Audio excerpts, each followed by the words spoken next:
Ele anunciou a nacionalização de uma série de setores estratégicos da economia brasileira, como o setor petroquímico. Ali, de cima do palanque da Central, foi anunciada a nacionalização. Ele anunciou a desapropriação de latifúndios do alto do palanque. Enfim, eram medidas que efetivamente... Aliás, o João Pedro Stede disse, a reforma agrária, aquele discurso foi praticamente escrito pelo professor Celso Furtado, ele que enunciou as linhas básicas daquele discurso. O João Pedro Stede disse, olha, a reforma agrária do Jango era mais radical que a nossa. Era mais radical que a do MST. Claro que a agenda era outra, o mundo era outro, né? Era um contexto de Guerra Fria, era um contexto de polarização, de radicalização, mas a temática que Jango enfrentou no 13 de março de 64 é uma temática até hoje atualíssima. Até hoje se demanda a reforma agrária, até hoje se demanda a reforma bancária, até hoje se demanda a reforma tributária, a reforma política, reforma agrária, enfim. Todas aquelas reformas que ele anunciou do alto do palanque, elas não foram feitas, ou foram feitas parcialmente, né? Então, ali se encontram as causas do golpe, ali se encontram as causas daquela coalizão de militares, grandes empresários, civis golpistas, latifundiários, banqueiros, grande imprensa, igreja.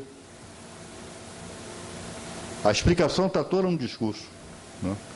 Essa grande coalizão que perpetrou o golpe de Estado de 1º de abril de 1964. E esse golpe, a ditadura que se seguiu, ela deixou um legado que até hoje nós dele somos vítimas, né? Até hoje a juventude brasileira, de uma certa forma, as novas gerações de brasileiros, né, são sequeladas, né, por esse legado, e é desse legado que cuidam as comissões da verdade, né? E que legado?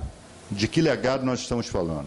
Nós estamos falando de uma série de práticas, né, a começar pelo próprio golpe, né, que atentaram contra a Constituição e atentaram, sobretudo, contra os direitos humanos a partir de 1º de abril de 64.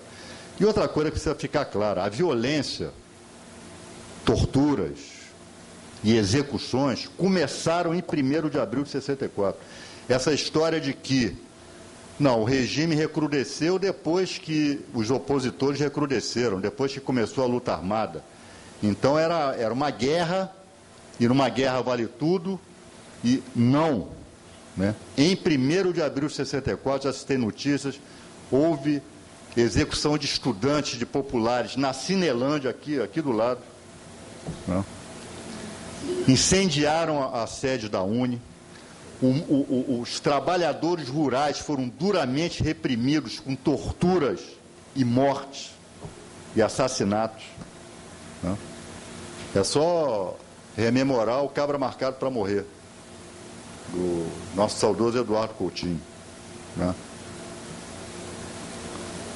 Militares foram os que não aderiram ao golpe. Aliás, foi a classe mais perseguida, a categoria profissional, por mais paradoxal que possa parecer, a categoria profissional mais perseguida pela ditadura foram os próprios militares, os heróis que não aderiram ao golpe, né? Brigadeiro Moreira Lima, né? Capitão Coronel hoje Ivan Cavalcante Proença, que uma série de militares, né, que honraram a farda e se recusaram a participar daquela traição ao Brasil, que é o que significou o golpe de 1º de abril de 64. Obviamente, o golpe teve a sua dinâmica. O golpe não foi uma mera quartelada, também foi um erro nosso entender durante algum tempo que o golpe foi uma quartelada, que não foi, o golpe foi um processo. Ele foi querido O golpe foi desejado, obviamente, por segmentos da população brasileira, segmentos sociais brasileiros. Há fotos extraordinárias daquela época que nós tivemos, vocês também já devem ter visto, né? A Zona Sul saudando com lenços brancos, né? O 1º de abril, Copacabana, Ipanema, Leblon, né? Ali saudando, né? Enquanto os porteiros desses prédios ali cabisbaixos, né? Exatamente, é o retrato, é o retrato da sociedade brasileira, né? Os trabalhadores já sendo massacrados ali naquele momento e amplos setores de classe média comemorando o golpe.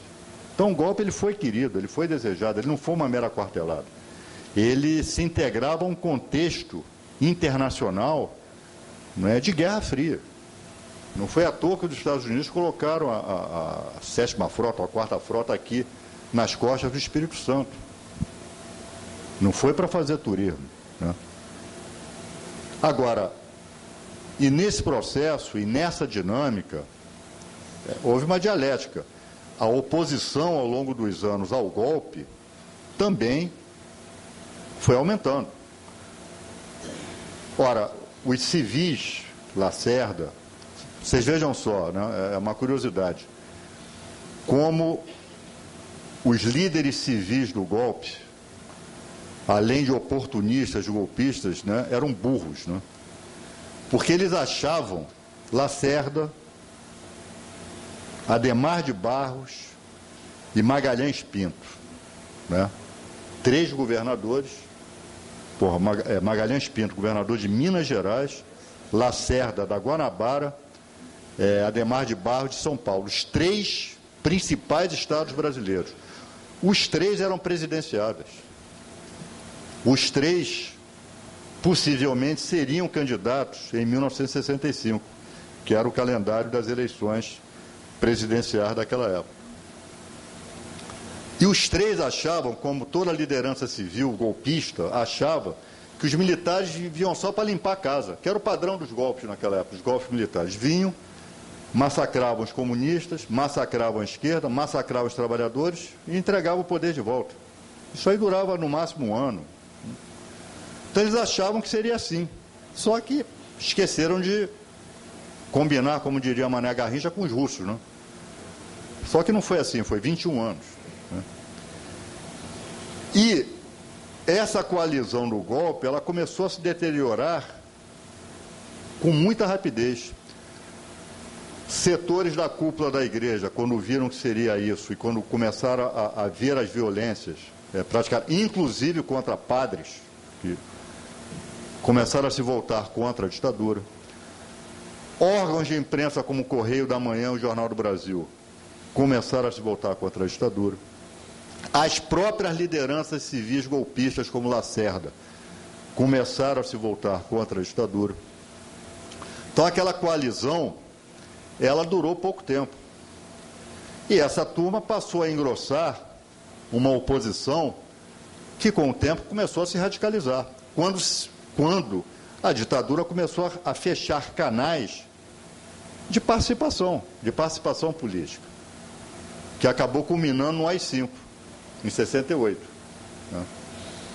Os estudantes começaram a ver que não tinham mais saída, eles vislumbravam 2 saídas.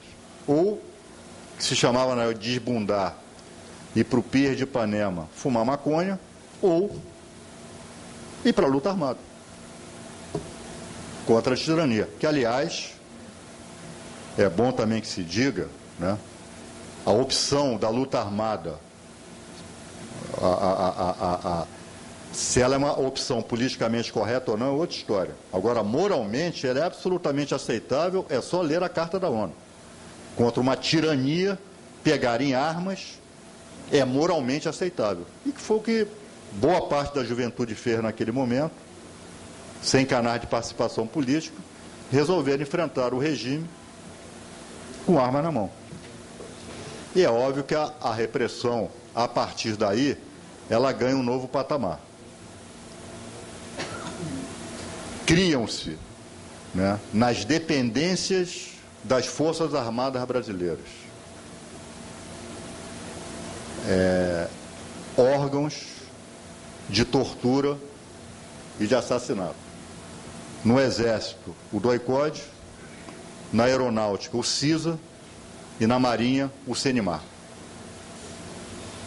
A tortura torna-se política de Estado. E é outra, né, isso está mostrado por documentos e por relatos de agentes, que põe por terra outra farsa sustentada pela ditadura ao longo do tempo, sobretudo a partir da década de 80, que quando passou a admitir que houve tortura, mas disse, não, mas eram atos isolados. Eram atos isolados. Eram excessos de alguns agentes dos porões. Isso não era do conhecimento das autoridades superiores, dos chefes militares, nem dos presidentes da República. E hoje já se sabe que a tortura política de Estado autorizada desde o gabinete dos ditadores, desde lá de Brasília, desde o Palácio do Planalto. Né? Por exemplo, o atentado no Rio Centro. Figueiredo sabia com 1 ano de antecedência, ele foi alertado pelo SNI, que haveria o atentado no Rio Centro. Que providência Figueiredo tomou em relação a isso?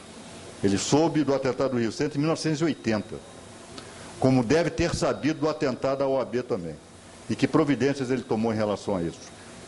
Nenhuma. Os agentes que têm falado, sobretudo, esse que ficou famoso agora e que morreu há 2 semanas atrás, coronel reformado Paulo Malhães, deu toda a cadeia de comando para nós. Toda a cadeia de comando, que passava, inclusive, pelos ministros militares. Cadeia de comando para a tortura. Então, a tortura tornou-se uma política de Estado. E, logo após, o desaparecimento tornou-se também uma política de Estado, assim como tinha sido na Argentina. Como tinha sido na Argentina, veio depois. Aliás, a ditadura brasileira influenciou e muito as ditaduras argentina, chilena, uruguaia. Nós fomos fonte de inspiração dessas ditaduras. Aliás, é outra cretinice essa história de dita branda, que de vez em quando a gente ouve por aí. Né? A ditadura brasileira foi violentíssima. Então, o que hoje nós sabemos, e esse é o legado que nós estamos tentando deslindar e revelar para a sociedade brasileira, é sobretudo o legado dos desaparecidos. Né? Nós temos, de acordo com a Comissão Especial de Mortos Desaparecidos aqui no Brasil, esse dado ele nunca pode ser considerado fechado, ele é discrepante, mas até agora a Comissão de Mortos Desaparecidos fala em torno aí mais ou menos de 300 desaparecidos. Segundo o coronel Paulo Malhães, nos disse com muita tranquilidade, muita serenidade, no depoimento que ele prestou a nós, vocês podem esburacar o Brasil todinho que vocês não vão achar mais ninguém. Quem tinha que ser achado já foi achado. Eu cuidei pessoalmente para que isso não viesse a acontecer. E nos descreveu como eles faziam para desaparecer. Nós estamos alinhavando o depoimento do coronel Paulo Malhães para torná-lo público. Tá? Em breve, no site da Comissão da Verdade do Rio, nós vamos estampar, é um depoimento de 23 horas, é um livro, o que o coronel Paulo Malhães contou, dá um livro. Né? Contou como fez para desaparecer com Rubens Paiva, né? Contou alguns detalhes da Casa da Morte lá em Petrópolis, vocês devem saber, já devem ter ouvido falar, não foram só as dependências, as dependências do Estado que foram utilizadas, propriedades particulares também foram utilizadas como casa de tortura, de extermínio e de desaparecimento. Nós não sabíamos, mas havia várias casas da morte espalhadas pelo Brasil todo, disso nós não sabíamos. Inclusive aqui no Rio de Janeiro. Havia uma filial da Casa da Morte de Petrópolis, em Itaipava, o termo que ele usou foi Não, quando aumentou a demanda lá em Petrópolis, nós tivemos que alugar outra casa. E uma das coisas que a gente ia tentar saber dele, antes da morte dele, eu estava na minha agenda lá conversar com ele, foi saber onde ficava exatamente a localização dessa casa da morte lá em Itaipava. Lá também se matou, se torturou e se desapareceu. Segundo ele, Rubens Paiva foi jogado dentro de um saco lá no rio Piabanha, que banha aquela região ali de Três Rios, Itaipava, Barra do Piraí, etc. E houve, segundo ele, houve casa da morte em São Conrado, que era do Senimar, houve casa da morte em Jacarepaguá, houve casa da morte em São João de Meriti, houve casa da morte no Rio Grande do Sul, houve casa da morte em Minas Gerais. Então, toda essa história, todo esse legado, é o que nós estamos tentando levantar, e o assassinato do coronel acabou sendo um duro golpe, porque ele era o maior arquivo vivo da repressão hoje. Ele era o principal quadro da repressão brasileira vivo. Era ele. Ele organizou a Casa da Morte. Ele concebeu essa ideia de Casa da Morte.